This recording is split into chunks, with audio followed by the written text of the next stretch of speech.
दोस्तों नमस्कार। स्वागत आप सभी का MGV study point YouTube channel में। तो दोस्तों मिक्स क्वेश्चन सीरीज नंबर 32 लेकर के उपस्थित है और आज की हमारी जो सीरीज है ये इंग्लिश की सीरीज है जिसमें MCQ टाइप टोटल 15 क्वेश्चन है। और ये हमारी जो सीरीज है ये UPPCL JMRC रीट और टेट एग्ज़ाम बेस्ड है। MCQ टाइप 15 क्वेश्चन है और बात करेंगे हम इन इंग्लिश के MCQ टाइप के टोटल 15 क्वेश्चन की डिटेल से। तो बने रहे इस वीडियो के साथ में, लास्ट तक लाइक शेयर करते रहे और अभी तक अपने YouTube चैनल को सब्सक्राइब नहीं किया तो ज़रूर इसको सब्सक्राइब करें और अपने फ्रेंड्स को भी फॉरवर्ड करें। ये सभी एग्ज़ाम के लिए इम्पोर्टेंट रहने वाले क्वेश्चन हैं। UPPCL JMRC एग्ज़ाम बेस्ड ये ऑनलाइन टेस्ट इंग्लिश का जो MGV स्टडी पॉइंट पे लिया गया है, तो आप भी इसे देख सकते हैं, सोल्व कर सकते हैं। तो चलिए बात कर लेते हैं। आज हम इस ऑनलाइन टेस्ट का ये पूरा जो पार्ट है उसको डिटेल से सोल्व करते हैं। तो चलते हैं। तो आइए चलिए बात कर लेते हैं। ये इंग्लिश की टेस्ट सीरीज नंबर 32 है जो MGV स्टडी पॉइंट पे अब तक 32 English mix question series upload हो चुकी है जो JMRC UPCL रीट टेट और DMRC एग्ज़ाम बेस्ड सीरीज है। तो आप देख सकते हैं। तो ये ऑनलाइन टेस्ट है हमारा। तो चलिए बात कर लेते हैं आज के हमारे क्वेश्चन फर्स्ट की। क्वेश्चन फर्स्ट आपके सामने स्क्रीन पे है। क्वेश्चन फर्स्ट में choose the correct preposition to fill in the blank. आपको ब्लैंक फिलअप करने के लिए करेक्ट प्रीपोजिशन चूज करना है।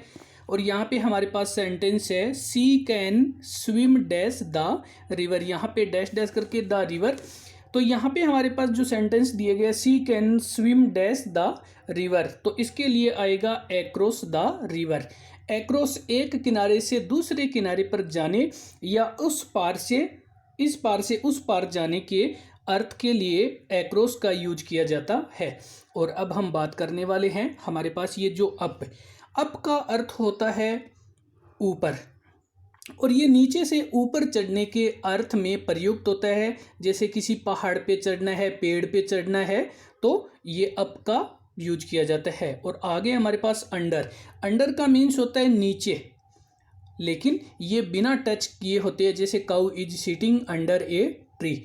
और बात कर लेते हैं अलोंग का मीन्स होता है किसी किनारे के सहारे सहारे चलना। जब दो किनारे होते हैं और दोनों जिनमें से एक के सहारे चलना, जैसे ट्रेन की पटरी के सहारे चलना, सड़क के किनारे किनारे, नहर के किनारे किनारे, तो वहाँ पर अलोंग का यूज किया जाता है। और अब हम चलते हैं, बात कर लेते हैं अगले क्वेश्चन की। तो आगे हमारे पास सेकेंड नंबर क्वेश्चन है सिलेक्ट द अप्रीशिएट सिनोनेम्स। आपको सिनोनेम चूज करना है और कौन सा है सही जो आपके लिए। तो यहाँ पे हम बात कर रहे हैं, सबसे पहले आपको दिया गया है अमेंडमेंट। और जो अमेंडमेंट है इसका अर्थ होता है संशोधन या हम कह सकते हैं परिवर्तन करना, चेंज करना, बदलाव करना, कुछ भी हो सकता है। तो यहाँ पे जो हमारा आंसर है, तो answer number A change made by correction और एडिशन। सुधार या जोड़ के द्वारा किया गया परिवर्तन। ए चेंज मेड बाय करेक्शन और एडिशन, एक सुधार या जोड़ द्वारा किया गया परिवर्तन जो अमेंडमेंट कहलाता है। और अब हम बढ़ते हैं अगले क्वेश्चन की बात कर लेते हैं। तो नेक्स्ट क्वेश्चन नंबर है हमारे पास 3। क्वेश्चन नंबर 3 में सेलेक्ट द अप्रीशिएट ऑप्शन। आपको उचित ऑप्शन चूज करना है। तो यहाँ पे हम बात करने वाले हैं जो ऑप्शन हमारे लिए, तो यहाँ पे दे रखा है ऑल दो he is intelligent dash he failed. तो यहाँ पे हमें जो दिए गए हैं इसमें हमारे पास जो आंसर है वो होगा यट। तो अब हम बात कर लेते हैं कि जब आपके सेंटेंस में ऑल दो या दो दिया होता है तो उसके साथ यट का ही प्रयोग होता है। केवल यट, जब ऑल दो या दो दिया होता है तो इनके साथ में यट का यूज किया जाता है। पहली बात तो ये। अब हम बात कर लेते हैं कि क्वालिटी या अन्य जो भाग के पहले ऑल दो या दो यूज होता है तो विपरीत रिजल्ट वाले भाग के पहले यट या कोमा लगती है। तो अब यहाँ पे इसने क्वालिटी दिखा रखी है कि ही इज इंटेलिजेंट, उसमें एक क्वालिटी है इंटेलिजेंस की, वो एक बुद्धिमान है, लेकिन उसका जो रिजल्ट है वो क्या है, ही फेल्ड। तो अब यहाँ पे हमें क्या करना है कि क्वालिटी के विपरीत ये रिजल्ट है, क्योंकि इंटेलिजेंट है और इंटेलिजेंट कभी फेल नहीं होते, लेकिन विपरीत रिजल्ट है, तो यहाँ पे यूज होगा येट। फिर भी ऑल दो ही इज इंटेलिजेंट, यद्यपि वह होशियार या बुद्धिमान है, फिर भी वह फेल हो गया, तो यहाँ पे येट का यूज होगा। और अब हम बात कर लेते हैं कि यदि विपरीत रिजल्ट वाले वाक्य शुरू में होता ही फेल्ड और डैश करके ही इज इंटेलिजेंट, तब तो ये येट नहीं यूज होता, ओनली ऑल्दो ही यूज होता, क्योंकि येट से कभी वाक्य शुरू नहीं होते हैं। और ऑल्दो है या दो है ये वाक्य के बीच में आ जाता, लेकिन इस प्रकार के वाक्य में ऑल्दो के बाद में येट आता है।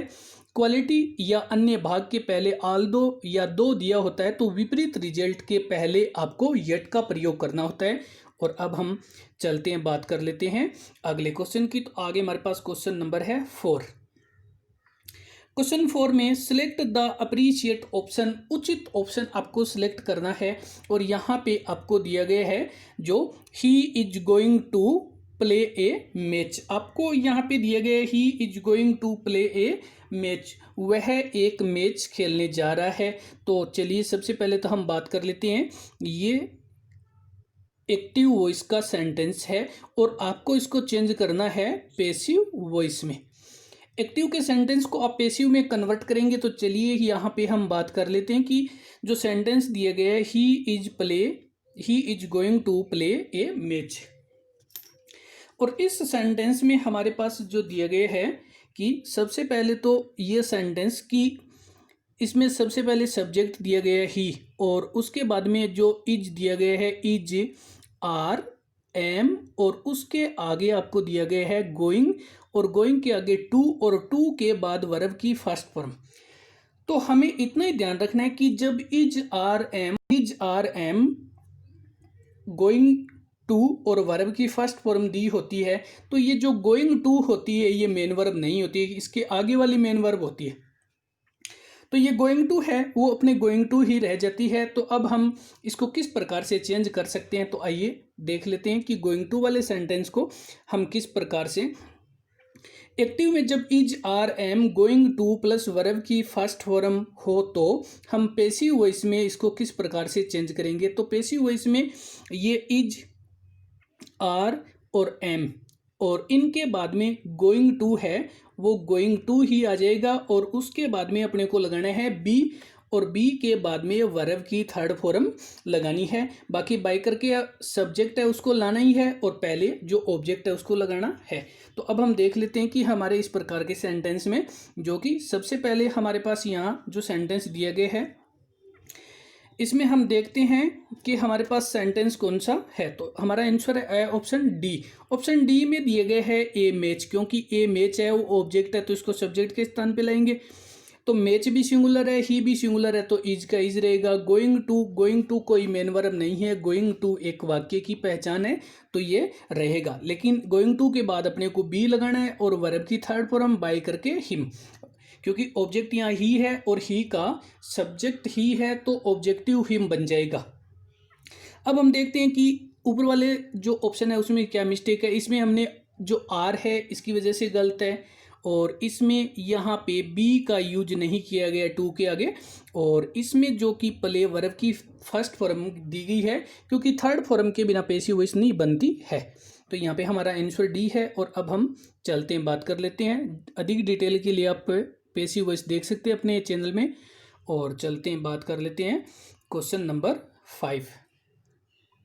क्वेश्चन 5 में सिलेक्ट द अप्रीशिएट ऑप्शन, आपको उचित ऑप्शन चूज करना है। और यहाँ पे दिया गया है the chief guest will dash the prize, जो चीफ गेस्ट है वो इनाम देंगे, विल यानी इनाम, जो प्राइज है वो देंगे। तो यहाँ पे हमारा आंसर है गिव अवे, और गिव अवे का मीन्स होता है मुफ्त में मिली वस्तु या कोई उपहार स्वरूप दी गई वस्तु।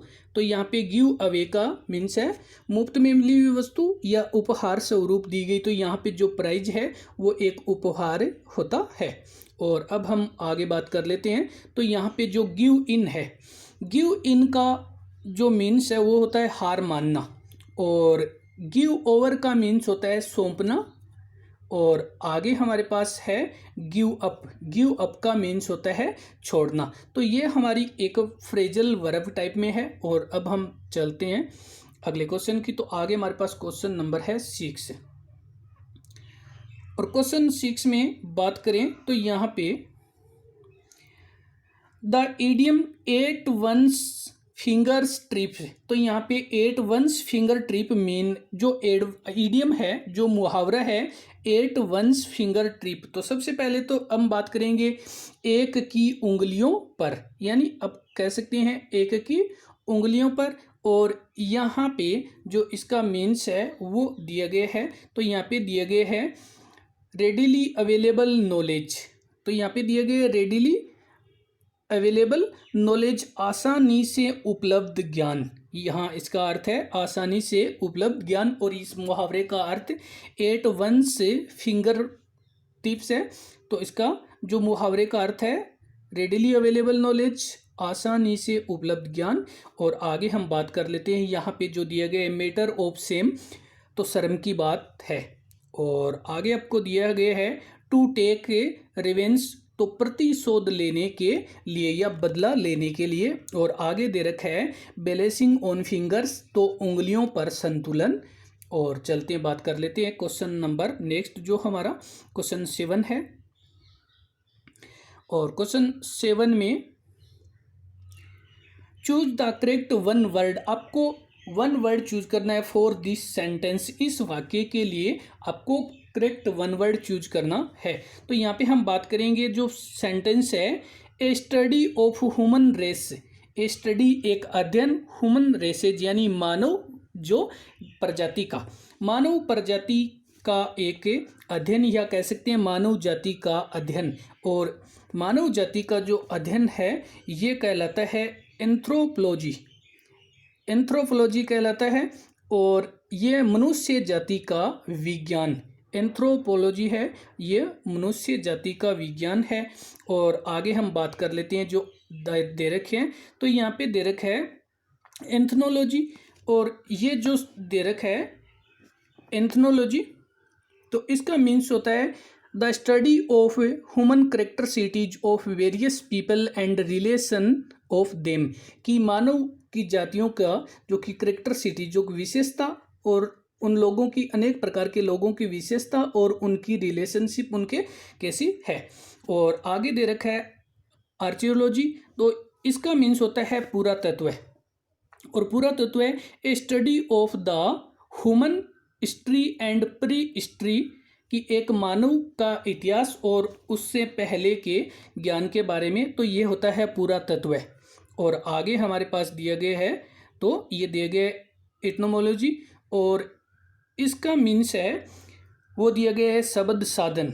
शब्द साधन the study of origin of words, शब्दों की उत्पत्ति के संबंध में अध्ययन करना। And the way in which there meaning change into the history, की और किस प्रकार से उन शब्दों का जो अर्थ है वो इतिहास में परिवर्तित हो गया है। और चलते हैं बात कर लेते हैं अगले क्वेश्चन की। क्वेश्चन नंबर है 8। Question number 8, choose the correct option for this sentence.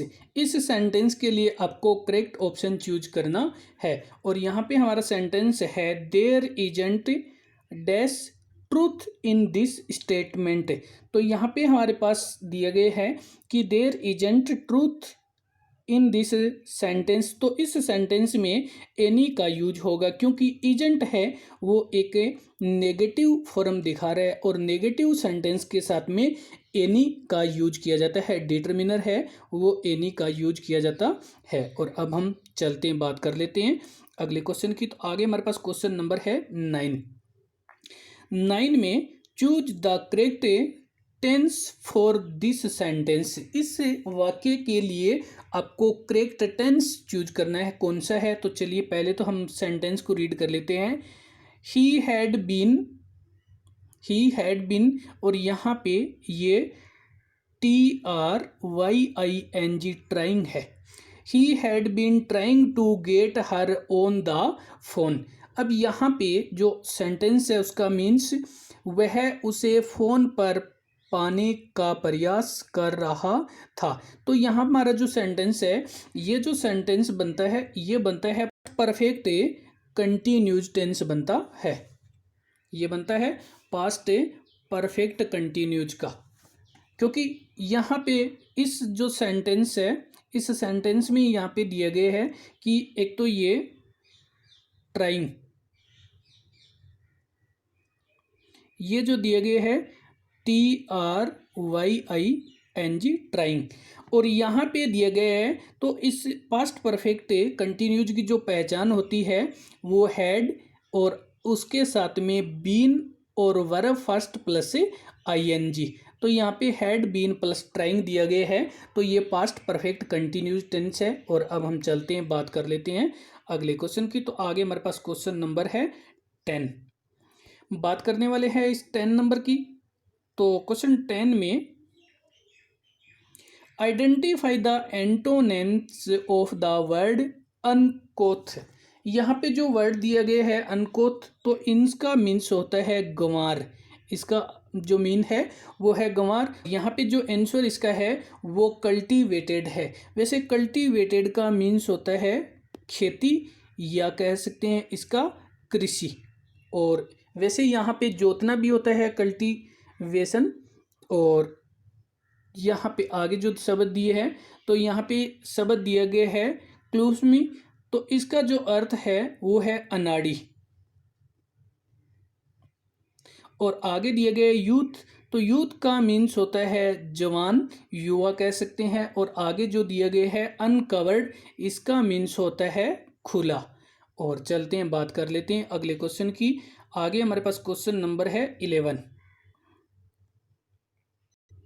Question 11 में चूज द करेक्ट ऑप्शन, और आपको करेक्ट ऑप्शन चूज करना है। और यहाँ पे जो दिया गया है a bunch of keys dash laying on the table,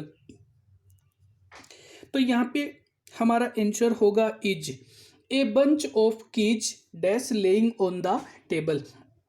तो यहाँ पे अगर हम देखें कि कीज, ये अगर कीज देखा जाए तो ये बहुत सारी होती है, ये प्लूरल होना चाहिए। लेकिन यहाँ पे जो ए बंच यानी एक गुच्छा, तो इसको हम सिंगुलर मानते हैं, ये सिंगुलर ही माना जाता है, क्योंकि यहाँ पे इस पूरे ए बंच ऑफ कीज एक चाबियों का छल्ला। अब यहाँ पे चाबियाँ नहीं गिनी जाएगी, बल्कि एक चाबी का पूरा जो गुच्छा है वो गिना जाएगा, और वो होगा सिंगुलर। तो यहाँ पे a bunch of keys is laying on the table, हमारा आंसर इज है, क्योंकि इज यहाँ पे सिंगुलर है, और बाकी ये तीनों ही प्लूरल हेल्पिंग वर्ब है। और चलते हैं अगले क्वेश्चन की बात कर लेते हैं। तो आगे हमारे पास क्वेश्चन नंबर है 12। क्वेश्चन 12 में चूज द करेक्ट सेंटेंस, आपको करेक्ट सेंटेंस चूज करना है। और करेक्ट सेंटेंस आपको कौन सा चूज करना है, तो चलिए देख लेते हैं। यहाँ पे हमारे पास जो ऑप्शन दे रखा है, तो यहाँ पे सबसे पहला सेंटेंस है वो हमारा करेक्ट है। She is cleverer than her cousin, वह अपनी कजिन से चतुर है, क्योंकि ये आपकी कंपेरेटिव डिग्री है, जिसको हम CD बोलते हैं, कंपेरेटिव डिग्री है। और she is cleverer than her cousin, तो यहाँ पे क्लेवर के साथ में ER जुड़ने से जो पॉजिटिव की कंपेरेटिव डिग्री बन जाती है, और इसके आगे देन का यूज किया जाता है। अब हम देखते हैं कि हमारे ऑप्शन है वो रॉन्ग क्यों है। इसमें आपको क्लेवर दिया गया है, ये केवल पॉजिटिव ही है, इसके साथ ER और जोड़ना तब आपकी ये पॉजिटिव। और आगे हमारे पास जो दिए गए हैं, तो इसमें आपको यहाँ पे मोर दिया गया है, जबकि सिंगल जो वर्ड होते हैं उसके पहले मोर का यूज नहीं होता है, इसके लास्ट में ER जुड़ते हैं। और जो डबल सिलेबल वाले होते हैं उनके पहले मोर का यूज किया जाता है। आगे दे रखा है सी इज मोस्ट, मोस्ट का सुपरलेटिव में यूज किया जाता है, कंपेरेटिव में नहीं होता, तो हमारा ऑप्शन है she is cleverer than her cousin. चलते हैं बात कर लेते हैं इसी के साथ में अगले क्वेश्चन की। तो आगे हमारे पास क्वेश्चन नंबर है 13 और 13 में चूज द करेक्ट सेंटेंस, आपको करेक्ट सेंटेंस चूज करना है और कौन सा सेंटेंस है। तो सबसे पहले तो हम बात कर लेते हैं कि इस सेंटेंस की। तो ये सेंटेंस है आपका एक इनडायरेक्ट और डायरेक्ट में। तो सबसे पहले आपको सेंटेंस दिया गया है, ये डायरेक्ट का सेंटेंस है और डायरेक्ट के सेंटेंस में आपको यहाँ पे दिया गया है be quiet I said to them. अब ये जो सेंटेंस है ये कोमा यूनाइटेड कोमा वाला ये आगे होता है, लेकिन आपको यहाँ पे दे दिया है, लेकिन हमें इससे कोई कुछ नहीं लेना है, हमें वही समझना है जिस प्रकार से हमारा सेंटेंस है। तो हम पहले इसको रीड कर लेंगे, आई सेड टू देम और बी क्वाइट। अब बी क्वाइट है तो ये जो सेंटेंस है इसका जो आंसर है, ये आंसर है इसका I asked them to be quiet, I asked them to be quiet. और यहाँ पे जो हमारा आंसर है तो इसमें सबसे पहले तो यहाँ पे देखें तो ये सेंटेंस जो कि यूज जो टू इसमें जो आया है उसको कनेक्टिव करने के लिए यहाँ पे जो जोड़ने के लिए कोमा इन्वर्टेड कोमा हटा दिया और टू से जोड़ करके इसको बी क्वाइट लिख दिया और यहाँ पे अब इस साइड टू को चेंज कर दिया आस्क्ड में। अब आगे हम बात करें तो किस प्रकार से हमारा सेंटेंस रोंग है। तो ये सेंटेंस आपका यहाँ पे जो रिमेन वर्ड जोड़ा गया है तो ये यहाँ से रोंग है और यहाँ पे टोल्ड के आगे टू लगा दिया, जबकि ओनली टोल्ड होता तो ये सही होना का चांस था, लेकिन फिर भी यहाँ पे बीइंग का यूज कर दिया, ये इट मीन्स ये भी रोंग है। और आगे आस्क्ड के साथ में ये टू दे दिया तो यहाँ पे ये तीनों ऑप्शन है वो रोंग हो गए और यहाँ पे ये option I asked them to be quiet, क्योंकि ये जो तीनों है इनमें एक एक मिस्टेक करके ये सेंटेंस तीनों रोंग कर दी है और ये सेंटेंस है वो करेक्ट कर दी है। और अब चलते हैं बात कर लेते हैं अगले क्वेश्चन की। तो आगे हमारे पास क्वेश्चन नंबर है 14। क्वेश्चन 14 में आपसे पूछा जा रहा है fill in the blank with correct form of verb. Correct form of verb क्रिया का सही रूप भरना है आपको सेंटेंस में। और चलिए बात कर लेते हैं सेंटेंस की। She dash a necklace parcel last year. तो यहाँ पे जो दिया गया है सेंटेंस इसमें की सी डैश और यहाँ पे हमारा जो आंसर होगा ये होगा बोट, क्योंकि जो लास्ट ईयर दिया गया है यस्टरडे है, लास्ट ईयर एगो, लास्ट के साथ कोई भी टाइम हो जैसे last month, last day, last Monday, Sunday, तो यहाँ पे पास्ट टेंस होता है, पास्ट सिंपल। और पास्ट सिंपल के लिए यहाँ पे हमारे पास जो दी गई है वो बोट वर्ब की सेकेंड फॉर्म दी गई है, क्योंकि हैव ये प्रेजेंट परफेक्ट है और ये भी प्रेजेंट परफेक्ट के लिए और ये प्रेजेंट के लिए है। तो यहाँ पे हमारा आंसर बोट है क्योंकि ये पास्ट सिंपल है। और चलते हैं इसी के साथ में बात कर लेते हैं। She bought a necklace pearl last year. उसने एक मोतियों का जो नेकलेस लास्ट ईयर खरीदा। और चलते हैं बात कर लेते हैं अगले क्वेश्चन, जो लास्ट हमारा क्वेश्चन है। नेक्स्ट क्वेश्चन नंबर है 15। क्वेश्चन 15 में बात करेंगे सिलेक्ट द करेक्ट ऑप्शन। आपको करेक्ट ऑप्शन चूज करना है। तो यहाँ पे हमारे पास सेंटेंस दिया गया है he is on committee. He is on committee, वह कमिटी में है। तो यहाँ पर ऑन इज, ऑन क्या है, तो यहाँ पे जो ऑन दिया गया है ये है हमारा ए preposition. On is a preposition. On इस सेंटेंस में प्रीपोजिशन है। He is on the meeting. तो दोस्तों वीडियो देखने के लिए धन्यवाद। लाइक शेयर करते रहें और बने रहे इस वीडियो के साथ में। और इसके लिए धन्यवाद और वीडियो देखने के लिए धन्यवाद। नेक्स्ट वीडियो अपलोड हो तब तक के लिए धन्यवाद।